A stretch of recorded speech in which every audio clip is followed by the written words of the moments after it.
Welcome to Profit and Prosper, a podcast for entrepreneurs who are ready to make some money while doing what they love. On this podcast, we're going to pull back the curtain and talk about all things business and money, but I promise you this is not your typical boring numbers talk. I'm your host, Sarah Young, a CPA and CFO with over a decade of experience in finance, business, and leadership. I'm going to share everything I've learned from helping my clients grow more profitable businesses and keep more of what they earn while growing my own successful business along the way. You'll feel empowered and confident that you too can grow your wealth, live a rich life, and have an impact. Stick with me and you might even start to think that finance is fun. Let's dive in.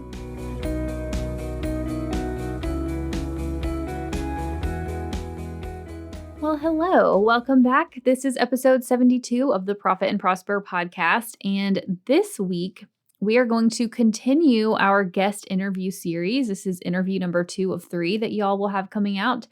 We're going to continue by talking about content marketing. So this is something I've not really talked much on the podcast about, but I do think that it is really important. And when Amanda reached out to me and asked about coming on, I thought, yes, let's definitely talk about it because I've been having a lot of conversations over the last few months with y'all in the DMs and, talking about scaling your business, talking about hiring a team. And something that comes up a lot for people is that they feel like the next person they need to hire in their business is someone to run their social media. And this is absolutely no shade to social media marketers whatsoever. But I think that a lot of times we're using those services incorrectly. And people tend to want to outsource their content creation and social media management because it takes up so much time to get all that stuff posted and manage it yourself, right? And I'm totally in the same boat as you guys. Like, this is something I could definitely be more consistent about. I have not outsource my social media as of yet. And honestly, I don't know if I'm going to. I may change my mind later, but I think that, posting more consistently is something that I also personally struggle with. And, the reason I bring up this idea of feeling like you need to hire someone to help you with social media is that maybe it's not the only way. And the reason I don't necessarily always think that it is what you need, depending on your stage of business. Because what I find is a lot of people are spending so much time on content creation and it's not actually generating sales. And so unless you go and hire someone who is great at strategy and can help you think of the big picture strategy for how your content is going to create sales, which is not what a lot of people hire for, right? You hire people to come in and just keep posting the way that you've been posting. So until you have that big picture strategy of how to actually make sales from your content, then hiring somebody out to keep doing what you're doing is not going to result in more sales. So I thought it would be great to have Amanda on. And in this episode, you will hear us talk about all things content marketing. And so we'll talk about how to make it work, all of the different things that you need to consider in your marketing strategy and in planning. We even talked a little bit about batching best practices and all of her recommendations that she has. So Amanda Warfield is a simplicity-focused content marketing and launch strategist. She helps creative entrepreneurs and educators fit their marketing into their business without it taking over their business. And she also has a book that is coming out. It should be right around the time that this podcast episode airs. The book is called Chasing Simple Marketing. And so in there, she goes way more in detail on some of the things that we talked about in this episode. So definitely go check that out. And I hope you enjoy the episode. All right. So welcome back to this week's episode, y'all. Amanda, thanks so much for being here. Thank you for having me, Sarah. I'm so excited to chat. Yes. So first things first, let's dive in and you just tell us who you are and what you do and the story of, how you got into the business that you have now. Yeah, absolutely. So I'm Amanda Warfield. I'm a simplicity-focused content marketing and launch strategist, and I help my clients and my students simplify their marketing while coming up with a strategy that will also help them see that growth in their business. And I honestly got into all of this kind of by accident. I originally started my business to talk about simple living and capsule wardrobes and time management as far as just on the personal side of things. And over time, that just transitioned into content marketing and batching out my content so that I wasn't only ever creating blog posts, because for the first 2 years of having my business, quote unquote, all I did was write blog posts, it seemed, because it's all I had time for. And so over time, it transitioned into, okay, well, how do I manage my time as a business owner? And then a dog peed on every carpet in our house. We bought our house and we moved in and found that the previous owner's dog had peed in every single room where there was carpet. And we have 2 cats. And we very much did not want them to mark over those spots and learn that it was okay to use the bathroom outside of the litter box. So we immediately tore up every carpet in our house and sanded down the subfloors. But we couldn't put new carpet in for about 5, 6 months because we were remodeling the master bathroom. So there was no point putting carpet in while we were in the middle of remodel. So that led to me learning how to batch out my content and just figuring out a way, because sound quality is so important, and subfloor is not it when it comes to sound quality for a podcast. And so I was laying out these blankets every single week, all over my office, all over the floor, all over my desk, to try to create this better sound quality. And it got really old really quickly. And so then I said, well, by the time next month comes around, we should be done with this remodel. Let me record all of my episodes for 1 month back to back to back. And that led me down this entire rabbit hole of creating the system for batching. And when I shared about it on Instagram, people lost their minds. And from there, it just has evolved over the last few years into marketing strategy and simplicity focused marketing. So I love that. And I also have 2 cats, so I completely understand. You do not want them to learn to pee anywhere because it's Because the like, second they learn, it sticks. I know it does. I won't tell you the story of my old cat and what she does. So you also have a book coming out, right? Tell us a little bit about that. I do. It's called Chasing Simple Marketing, a crash course in content marketing for showing up, saving time, and growing your business. And it's basically the foundational pieces of what marketing is for entrepreneurs in this space and how you can best leverage it depending on where you are in your business journey. It is the book that I wish I had when I first got started, because like I said, I was spending all of my time writing these blog posts and I wasn't growing a business. I wasn't really doing anything. I thought I was, but I just didn't really understand what marketing was and how to best leverage it. And so this book is all about what marketing is, how to leverage different types of marketing for where you're at in business, and how to simplify it specifically so that you're not spending all of your time marketing. Yes. And you sent me a copy of it and I felt so special that I got to look through it before this. So let's talk about some of the ideas that are in the book. And then when this episode comes out, I think you will have it available for pre-order. And then it is launching on, tell me again the date. July 26th. So if you're interested, you can head to Amazon and just search for Chasing Simple Marketing and you'll find it. Awesome. It is, I will tell you before we talk about this stuff, it is my goal to write a book one day. So props to you for doing it. I'm like, this isn't a 2023 or even 2024, maybe like a 2025 thing. Cause I just know like it takes a lot of work to put that together. It does. And it's a much longer process than I anticipated it being. And there are a lot more moving pieces than I ever imagined. Yes. Well, good for you for getting it done. And I'm excited to see it come out officially.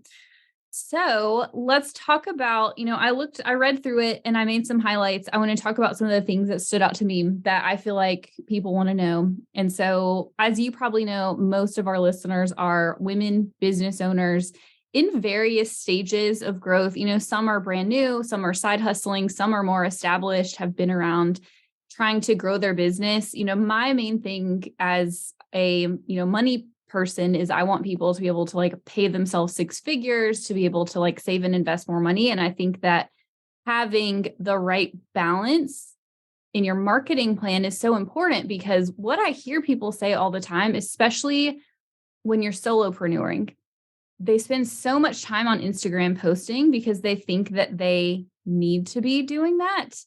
And yet it is not leading to sales. And then when I say, well, one of the things I teach is like who to hire, how do you hire some support in your business? And a lot of people will say, like, I feel like I need to hire a social media person because this takes so much of my time. And I'm like, no, because if you haven't figured out how to convert, and we'll talk about this like strategy and planning and all of that.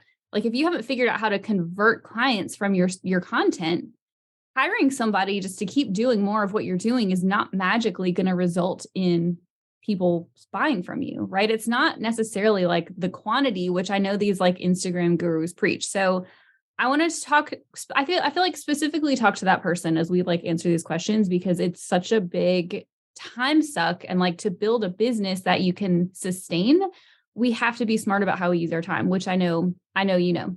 So one of the things you said in the book is, how do we make your marketing, content marketing simple and also see growth? So tell me, how can you do that? The premise behind that is exactly what you were just saying, right? You have to put out that content, although, and we can get into this in a bit, Instagram's probably not the place where you should be focusing your energy, but we have to put out this content in order to market our businesses. We have to market our businesses, period. If you're not marketing your business, you're not going to have a business. But we cannot spend all of our time and energy marketing our business because it's a part of our business. It's not our entire business. And we have to also have this time to move the needle in our business, to see that growth, to serve clients well, to onboard new clients, to offboard, to take on these bigger projects like a book or even just creating a new workshop, right? There's so many different things that we need to do to grow our business, and content's not it. It's a part of it, but it's not all of it. And so we have to simplify in order to make space to see that growth. And that's where a lot of the solopreneurs and side hustlers run into issues, is that you're spending so much of your time on that content creation hamster wheel that you just don't have the time to work on these growth strategies, to get visible in other ways, to move the needle with these different projects, and to serve your people really well, because you're spending all of your time marketing. And so we have to simplify the content so that we can focus on these other things. Yes. So let's talk about, how do we do that? So one of the other things you talked about is that content marketing is not enough, right? Like you just said. So what is enough? You want to also be able to add on these different growth marketing strategies. And in the book, I go over which strategies are best depending on what phase of business you're in. But there are essentially 3 different phases. You've got the content creator phase, the foundation builder phase, and the established entrepreneur phase. And when you're in the content creator phase, you're that newer business owner, you're probably a solopreneur or a side hustler, and you really are focused on marketing, specifically content marketing, because it's low cost and it's easy to do. You don't have to invest a bunch of money into content marketing, which is why we all love it so much as entrepreneurs, right? You're probably spending most of your time nurturing your people through your content. But if you want to see growth, especially in the future, you have to be building relationships with other entrepreneurs, with other people in your industry and other people in aligned industries that have the same audience as you. And so that's where you want to focus your growth marketing, is simply building relationships at that time. It doesn't have to be complicated and it doesn't have to take up a ton of your time. But if there are people you know you want to connect with and maybe potentially collaborate with one day, you want to start commenting, engaging, interacting with them through social media, and also finding different places in person to meet up. If you're in the foundation builder stage, you have established at least your one core offer. You know who you're talking to, you have an idea of your messaging, and you've got that one foundational offer that you know that you can get clients with or sell virtually, whatever that looks like for you. And so, yes, you're still creating that content marketing and you're trying to show up consistently and you're working on building out those other pieces of your value ladder. But when it comes to getting visible, you've got to bring in new people, because as you're selling, if you keep selling to the same people over and over and over again, they're going to leave, going to not buy, and they're going to get sick of hearing about it. You have to expand your audience in order to bring in new people to continue nurturing with your content marketing. And that's really the key, right? Your content nurtures your people. It's not going to grow your audience. So this is when you start leveraging those relationships, trying to guest on podcasts, trying to write guest blog posts, trying to do Instagram lives with people. And leveraging those relationships that you have been working on building to say, hey, I would love to serve your audience. Here's how I can serve them. Here are some different topics that we could talk about. Are you interested? And then you move into the established entrepreneur phase where you really have those, here are my offers. Here's how people move up and down my value ladder. And here's how I can serve other people. And that's when you move into these larger growth marketing strategies, when you're paying for ads, when you're trying to do speaking engagements, JV webinars, all of these different things that are more time consuming. And frankly, probably should wait until you really know what it is that you're doing and who you're serving and how you're serving them. And you're able to move into these larger growth strategies to really start bringing in more and more and more people. Yes. So you have the content, right? And it's not one of those like, if you post it, they will come. Maybe No. occasionally people will find you, but especially on Instagram. And we all know like there's just not really great reach, despite what the people say on Instagram. Like there's not really great reach for new people. Maybe TikTok still has that. That is like a whole new world for me, like trying to figure out TikTok. It's been really fun, but also like a little scary. Actually, story, I had a post several weeks ago that started to go viral. And oh my God, it was overwhelming. I had to delete it because it was just like I was not prepared. I was not prepared for that. But People on TikTok TikTok are has mean. yeah, they really mean. are. Like the comments, I'm just like, I was not prepared. But also the potential to go viral is there. And there's not nearly as many, like it's not nearly as saturated right now. But that could change because it's getting to be bigger unless, we decide to ban it or whatever. That's like a topic for another day. If you're enjoying my podcast, then you are going to love my exclusive weekly email series, Profit and Prosper Millionaire Mondays. As a business owner, you have limitless potential for the amount of cash flow you can create in your business, but your journey to building wealth might not feel all that straightforward. To convert your cash flow into real wealth, you need to do a bit of planning and strategizing so that you can be wealthy and be well, reaching financial independence and eventually retiring or relaxing early at your lake house, which is my plan. In my Millionaire Mondays email series, I share tactics and strategies for using your business to generate your first $1 million in net worth in the same approachable way that you get in the podcast. Sign up for my exclusive emails for free at profitandprosper.co/millionaire. So you have to have the content strategy, right? To post consistently and then also a growth strategy. And so if you are brand new, then you're figuring out in that content creator phase, like tell me if I'm wrong, but you're really figuring out the messaging. You're testing out new things. I think that's a barrier to a lot of people, probably in all stages, right? Of like, I don't know what I want to talk about. And so they feel like it has to be this like perfect post to put it out there. But I think it's a really great time to like test out, right?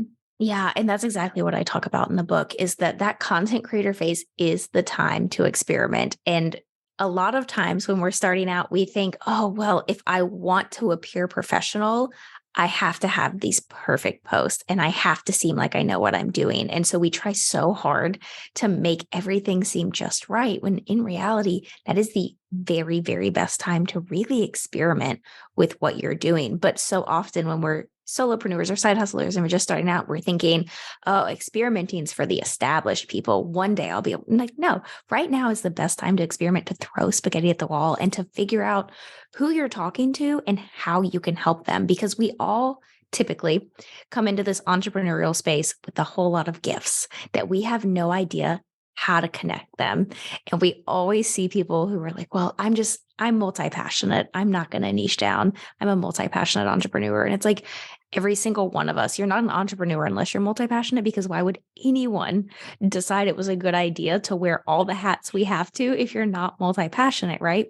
The problem is that we don't know how to connect all of those pieces. And it just takes time of putting out content and figuring out how you can connect all of those different gifts that you have. And so it is a great time to really experiment and to play around, which is why you're not really focused a ton on visibility. You're focused on building relationships for future visibility, but you're just playing around with your content at this point and figuring out what that messaging is. And to your point earlier about not seeing the growth. That's something that I often see with clients, that they expect their marketing to be a growth strategy, and it's not. You can see growth with it, but if your expectation is that you will, you're never going to see the growth you want to in your audience size. Yeah, so you have to do the growth strategy too, right? Which is in the early stage, like you said, building relationships, not cold DMing, not No. being like really icky about reaching out and trying to force feed people what you're selling, but like genuine relationships, both online and in person. I think people want to skip this phase because it does take a lot more of your time, but I think it's crucial, right? Because you have to figure out, like you said, who you're working with and what you're selling and what that messaging is that really resonates with people before you go blow it up in some of the later stages. Because if you don't have your messaging figured out and you're trying to reach a huge audience, if you're trying to run ads, like it's going to be really expensive and probably not work well. It's something that we want to skip because there's not an instant ROI, right? It's just simply building relationships. And exactly like you said, we're not doing this connect with 5 new people today kind of tasks. We're not doing that. We're saying, who is in my industry that I would love to connect with? And then you follow them on social media and you look at their content and you engage with it, and not in a, hey, let me tell you about myself and what I do, but in a, oh, hey, Sarah posted about her 2 cats. I also have 2 cats. This is something we have in common. Let's talk about it. It's truly building friendships is really what it is, versus let me make sure I connect with 10 new people today and leave comments on 10 different. Don't do that. That Yeah. doesn't serve anyone, and it really is not going to serve your business. No, and I will say, like, I did this, like a challenge of like, I want to reach out to 100 people in a month, and not in like a leave the same copy paste comment, but like find people who I have something in common with, like in the industry, in a related industry, who we work with, where we live, right? Like, hey, I'm also in Charlotte and I'm a business owner, would love to connect, right? Like finding the common ground. And I did it twice, two separate, like individual challenges. Both times, even though I wasn't directly trying to sell them, I ended up getting at least 50, I think once I got a $50,000 contract out of it, and once I got a $60,000 contract out of it. Like it is legit, but it takes the time. It takes time to like plant the seeds, right? Exactly. Yes. So talk to me about what is strategy versus planning when you're thinking about marketing. Cause I think I agree with you. You wrote this in your book, like people don't understand the difference. Yeah. And they're used interchangeably, and they are two different things, right? Whereas a plan is what you're talking about and when. It's, I'm going to post on my Instagram story on this day about this topic, and I'm going to post on my Facebook feed on this day and this topic. That's a plan. There is nothing that connects it really to anything that you're doing. You're just pulling things out of thin air, because a lot of times we start with a plan and we skip the strategy. The plan is the exterior of a building. It's the decor. The strategy is those inner structures that's going to hold it up. It's the not so pretty steel beams that are holding that skyscraper in place, right? The strategy is where you have to actually begin before you can create the plan. And your strategy is based specifically on what your business goals are, what your revenue goals are. And so you have to do revenue mapping and sales mapping and really break down, where do I want to take my audience? What do I want them to eventually purchase? And that doesn't mean we're selling in all of our content, very far from it. But if you don't know where you're leading them, you're not going to be able to lead them anywhere. And all you're going to have is a bunch of random content thrown out there. And so you figure out where you're leading your people, use that to create the strategy, and then you create the plan based on the strategy. Can we talk a little bit more about like somebody's like, oh, the strategy, that seems like a lot of these big picture questions. Maybe we've thought about it, maybe not. Like, how can we start creating a strategy? You start with, what is your revenue goal for the year? And maybe that is simply, you want to make $5,000 and that's your goal. And that's great. That's your goal though. You start with your revenue goal and you break that down into, okay, if I want to make 5,000 for the year, let's do 4,000 for easier math. If I want to make $4,000 for the year, what do I need to make per quarter? When you're starting out, you're probably just going to split that evenly. My goal is $1,000 a quarter that I'm working towards. If you know that you need $1,000 a quarter and you only have one offer, Then you take that one offer and you say, okay, let me map out my sales that I need. So $1,000 a quarter is not simple math at all. Let's say Roughly, you need to sell 2 offers, $500 a piece, right? there you That'll get go. you there. So you need 2 clients to hit that goal for that quarter, right? And you take that and you go, okay, well, I know my exact number. I need 2. That's it. So, how do I create content around that specific offer using where my people are, what their problem is, and how I can help them to create content around those different pieces and lead them to, I can help you. I have this offer that can help you, and lead them into that sale. So you have to know that big revenue goal. You have to break it down, and then you have to know exactly how many of each offer you need to sell. Yes. I think that I do that. I mean, I'm all about numbers, right? I think it's helpful to know, hey, if I need 2 new clients, if I'm doing sales calls, I need to book, let's say if I close about half of my sales calls, I need to book 4 sales calls. What are the specific, not messages in terms of like DMs, but like messaging, right? Like, what are the things that I'm going to get? Like, how am I going to ask people book a call? Because I feel like sometimes people are like, they'll tell me, I don't have any calls booked. I'm like, have you asked? Have you said, hey, I'm booking calls? Like, do that, right? And sprinkle that throughout without being sketchy. And then, like you said, building the know, like, trust factor of like, what is the journey? What are they asking when they first come to find you? When they first come to my page, Sarah, like, what am I about? What do I do? Who do I help? How do I do it? And then once you walk through, I'm going to say it wrong, but like unconsciously unaware, consciously unaware of the problems. And then what is it? Unconsciously aware and then consciously aware. Did I say that right? You've got to walk them through the customer journey throughout your content. And so, what you just said about asking for the sale, essentially, that's so important. And that is something that we never want to do. We always try to brush that off. So, make sure you're actually doing that, because if you're not asking people to get on calls with you, you're not saying, hey, I have X many spots, you're not going to get the calls.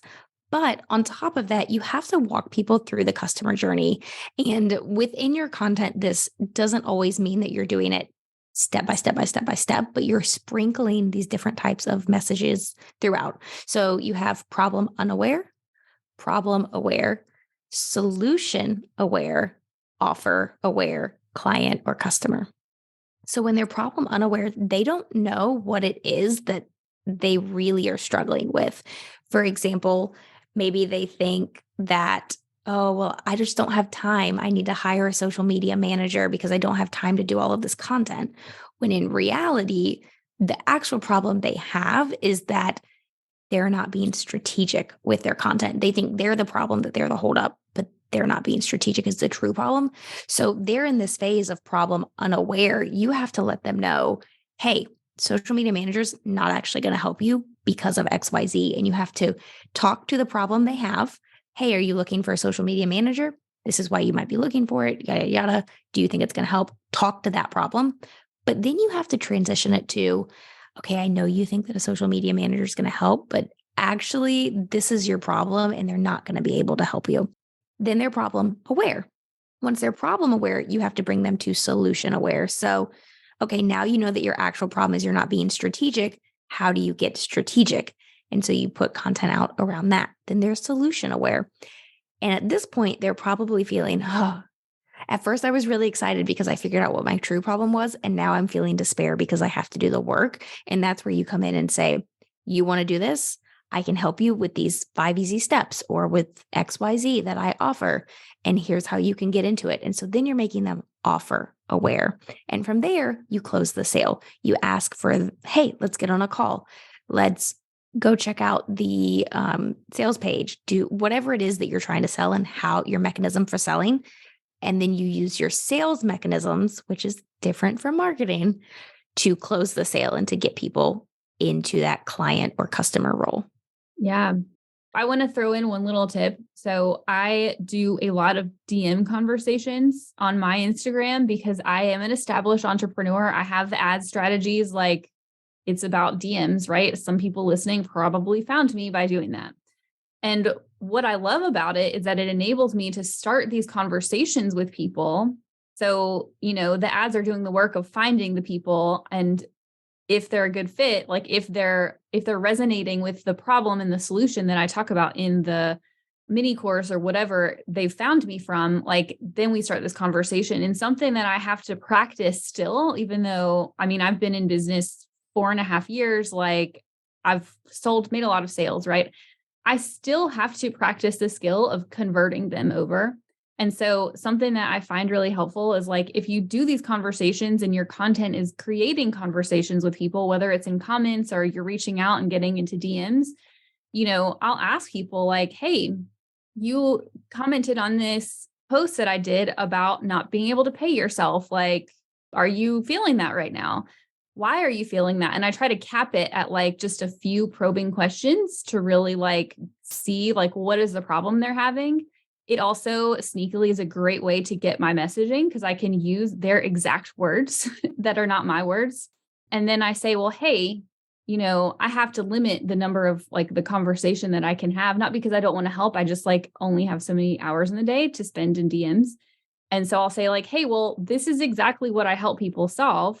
If you're interested, I'm happy to share how we do that. And always ask for permission because I think it feels less sketchy to do that way. But like practice, like if you have conversations with people like we're talking about doing, practice, like see if you can guide them through and then say, hey, would love to chat about it. Get on a sales call with me after they give you permission to share, right? Like to feel less gross about selling. I think that personally helps me a lot to both like bring them through into my sales mechanism, but also feel good about it. Yeah, absolutely. And I think you illustrated so beautifully there the difference between sales and marketing because the marketing's doing the work for you so that you just have to do the selling. Yeah. And that's where we want to get. But again, I'm an established entrepreneur. Like you may be in the content creator phase or the foundational phase and are not quite there yet. And you will get there eventually. So the last thing I want to talk about is batching because that is what, people love to hear from you. And before you give us some like tips on batching, I want to say this. Do you know anything about human design? No. Okay. So I personally find it really interesting. It's not a personality test, but it is in the realm of like, it tells you about like how you work and how your energy works. And it has been more informative for me than Enneagrams, the Myers-Briggs, like any of it. Super interesting. Okay. To go Google it. I actually have a podcast episode, like 62, maybe 63, where I talked to somebody about it. But I am what's called a manifester. And what I find really resonates with me is like, I just like to say what I'm feeling in the moment. And when I think about batching, I don't know, like 2 weeks from now, 30 days from now, like what on earth I'm even going to want to talk about. So you may notice if you look at my Instagram, I am not consistent because I don't have a social media manager. And I realize like I need to be consistent. And so what would you say to someone who's like me, who's like, I just don't know what I'm going to be feeling like, and I don't want to box myself in. It feels like restrictive to bash things out like that. I say this with all the love in the world, but your marketing's not about you. Your business is not about you. It's about what your audience needs to hear from you. And this goes back to the strategy thing and the importance of mapping out where it is you're trying to go. Because when you do that, you already know what you need to talk about 2 weeks from now because you need to be leading people towards whatever it is that you've outlined in your revenue and sales mapping that you need to be working towards. And so that's always my biggest thing with clients and students that are like, well, I like to create in the moment, or I like to make sure I'm feeling it. It's like, well, that's great, but your marketing's not about you. Your messaging's not about you. It's about the people that need you and need you to serve them through these offers that you already have. Yes, I totally know that.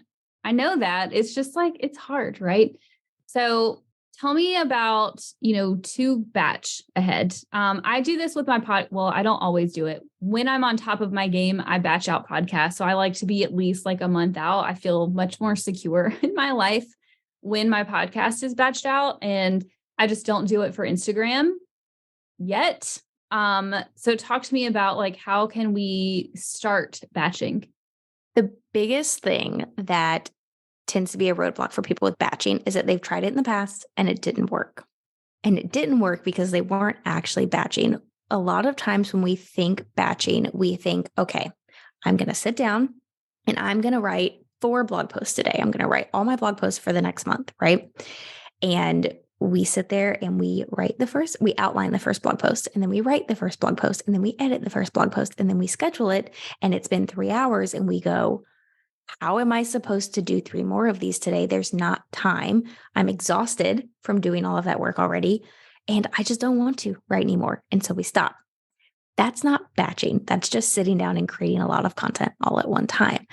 Batching is, instead of doing it by content piece by content piece, you have to go step by step. So if you think about it like creating a batch of cookies, right? If you're baking cookies, you don't mix the ingredients for one cookie and then roll one cookie and then bake one cookie and then cool one cookie, right? No, you're creating a batch. So you're sticking all of the ingredients for a full 12 cookies in your mixer, and you're mixing all 12 cookies, and you're rolling the dough out for 12 cookies, and then you're baking 12 cookies all at the same time. We have to do that with our content too. So step 1 is to outline all 4 blog posts, and then you very rough draft all 4.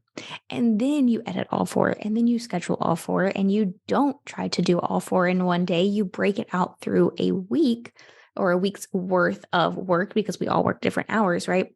But you break it out throughout the week, step by step by step. And not only does it save time, just like, you can sit there and bake 12 different cookies for 10 minutes and that'll be 120 minutes, or you can bake 12 cookies all at once for 10 minutes. It saves time in that regard.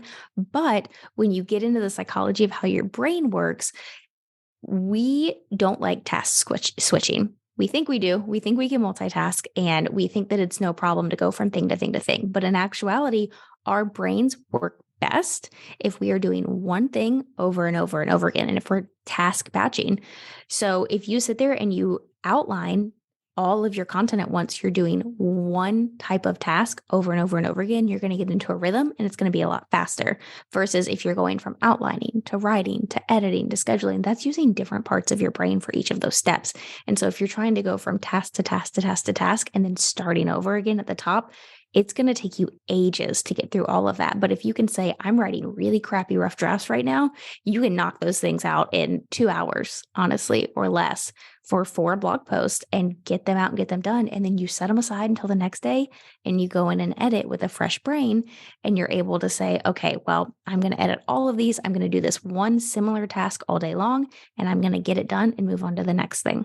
Yes. So that's a really great point. And I'll give you another confession. I must have had 50 reels. Like, I worked with a video editor to get it filmed, to get them edited, get them captioned. And I've posted some, but I still have a lot that I have not posted.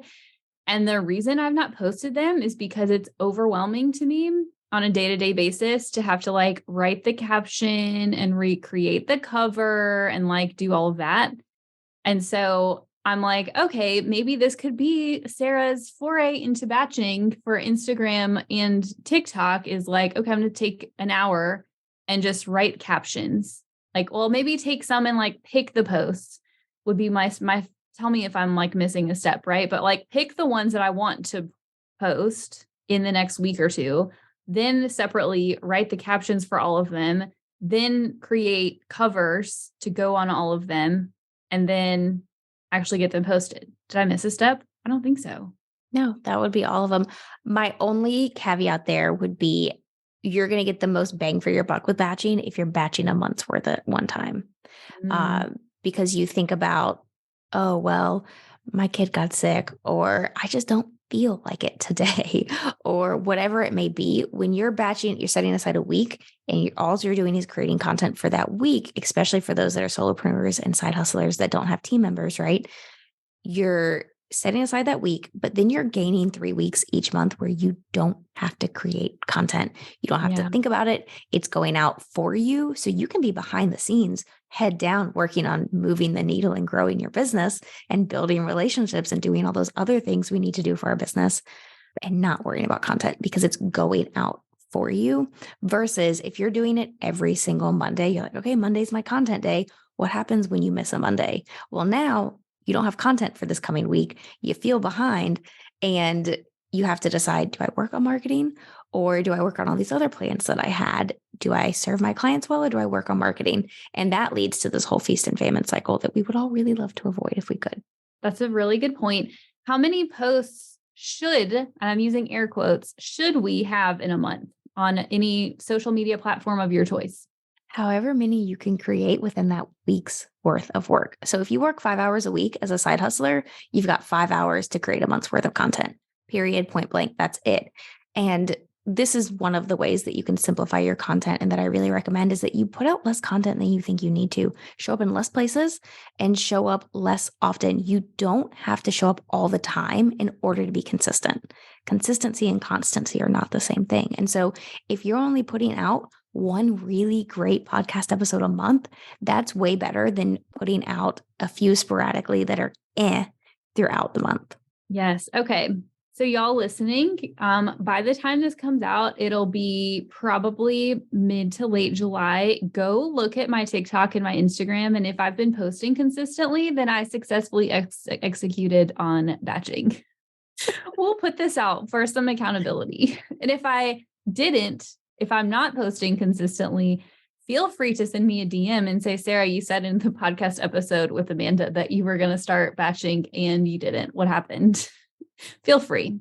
I do well when I have people to come and lovingly harass me. So I feel like I could keep asking questions because I think this is an area where people like, it's just so easy to get swept up in the Instagram gurus, the people whose job it is to grow on Instagram, like their full-time job is to create content and they tell you to do one thing and people just don't realize like that's not your business model and what they're doing may not work for you. And it's just easy to get swept up in that. It's not your business model. Also, the ones that are, platform specific gurus, a lot of times it's their job to get you to create more content. But on top of that, a lot of these people that we're looking at as the experts in whatever area, they have teams.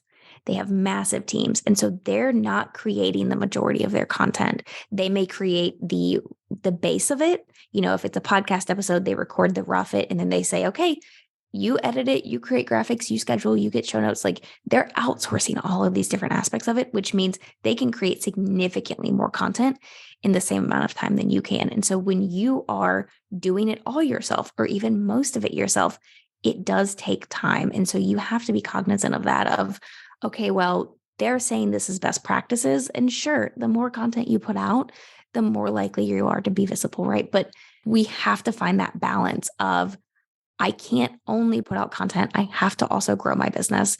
And also, I cannot only put out content because I don't have the capacity. I don't have the ability to put out as much content as these people are saying. And you burn yourself out and then you're not showing up at all, which means you're not visible and you're not being seen. Marketing's so important. So you have to be consistent and you have to show up.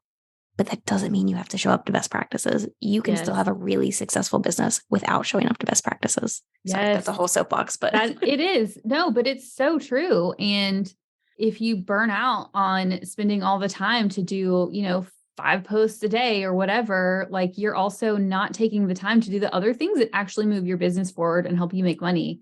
You're not out building relationships. You're not serving your clients. You're not giving them the best of you. You're not taking care of yourself. Like there's so many reasons not to do that, not to listen, just take all of these things, like take them with a grain of salt, I guess is what we're saying. Absolutely. So this has been really good. And I so appreciate all of your knowledge and sharing it. The last question I always ask guests is about a life upgrade because, we think about money stuff.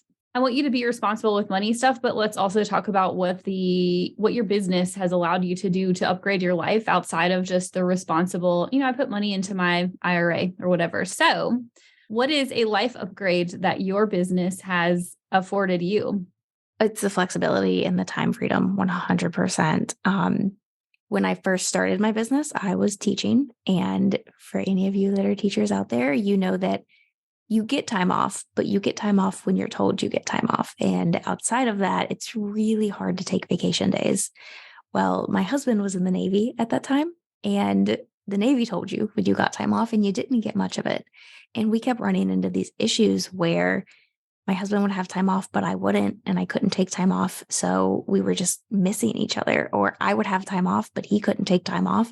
And so we essentially had the Christmas season each year where we were both off every year. And that was really it. And so we were craving this flexibility. And now I'm no longer teaching and he's no longer in the Navy, but he does have a really wacky schedule where he's on shift work. And so every week is different. And I have the ability to match my schedule to his. I have the ability to, when it's like, as we record this right now, he's asleep. And when he wakes up around noon, I'm going to stop working for the day and be done and go hang out with him. When he's off on a Wednesday, I don't need to get work done because I can work on the weekends instead. So anyways, again, a tangent, a whole soapbox, but the time flexibility has been the greatest blessing of all. Yeah, I was a teacher for 2 years before I went to get my master's in accounting. So totally get it. There's a reason I don't still do it. There's a reason I only did it for 2 years. That is a whole other conversation for another day. What's your favorite thing to do together when in your time off? I'm asking because I needed like husband date ideas. We do a lot of going to USC games. But USC is in the original USC, the real one in Columbia, South Carolina. Okay, wait, where do you live? I'm in Aiken, so I'm not far from you, actually. So that's where my undergrad was from. So go Gamecocks. Yes. Stop right now. Yes. So we were teachers. We have 2 cats, and we both are apparently South Carolina graduates. Y'all listening, this is hilarious. I can't tell you, like, I could cry. This makes me so happy because no one is a Gamecock fan. So we spend a lot of times going to the football games and the baseball games and all the sporting events. And then we do a lot of golfing, and I'm terrible, but I like to be outside, but not outdoorsy. So it's a good way to do that. Yeah. So my husband he played golf in college, so he's amazing. Okay. And I am the least athletic person you've ever seen in your life. So I'm like, I want to take golf lessons just so we can like get on a golf cart and go out and I can like spend some time doing something. I just feel like even if I take lessons, I feel like he's going to be annoyed at me being slow. At first, my husband was, and he had just realized that like golfing with me is going to be different than golfing with his friends. And so we like golf at a place. Well, we live in a town where it's mostly older people. And so they all go out first thing in the morning and we'll pick times later in the afternoon. So it's okay if we're going slower. I'm not holding people up. We'll let people play through if anyone's behind us. The first few times he was a little frustrated and I had to be like, listen, you're still going to golf with your friends. You're still going to do your own. Like sometimes he just goes and plays by himself. It's like, this is just going to be different. And it's just low key and relaxed. And he's come to really enjoy it as a different type of golfing. But, yeah, we had those moments at first where I was like, I'm not good. I have zero hand-eye coordination, which you need for golf. And I'm slow and it took a little bit. Yeah. Okay, y'all, this has turned into a relationship podcast. Also, my husband was in the Marines, just another fun fact, not the Navy, but like he was in the Marines. I wasn't married. I didn't date him at the time, but this was like before he met me, but still. So anywho. Did we just become best friends? Because I feel like we did. Yeah.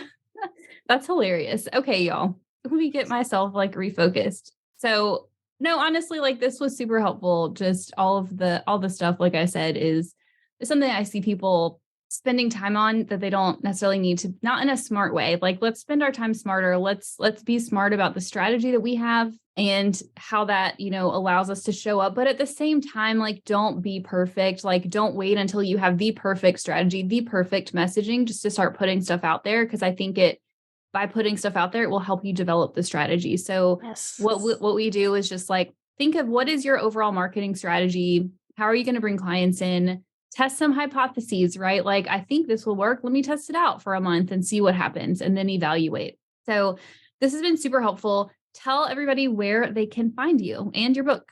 You can find the book on Amazon. Just search Chasing Simple Marketing and it'll pop up, whether it's on pre-order or if it's after July 26th when this airs, you'll find it. The best place to connect with me and build relationships is probably Instagram. I'm at Mrs. Amanda Warfield over there. And if you love listening to podcasts, I also host my own called Chasing Simple. Awesome. Well, it was so good to have you. Thanks for sharing all of your knowledge. We'll see you back here next week. Thanks for listening to this week's episode. Now, I want you to go take some action. What's one thing you can do this week to create more profit in your business? Send me a DM on Instagram at YoungCoCFO and share your action item with me. If you have a question or topic you'd like me to dive into, or if you're feeling empowered about taking charge of your finances, let's continue the conversation. Go to profitandprosper.co to submit a question or topic for me to talk about on the show. And because we all profit and prosper better with friends, please leave me a review on Apple Podcasts, subscribe wherever you listen, and share the episode. Make sure you tag me at YoungCoCFO on Instagram so I can give you some love, and I'll see you in the next episode.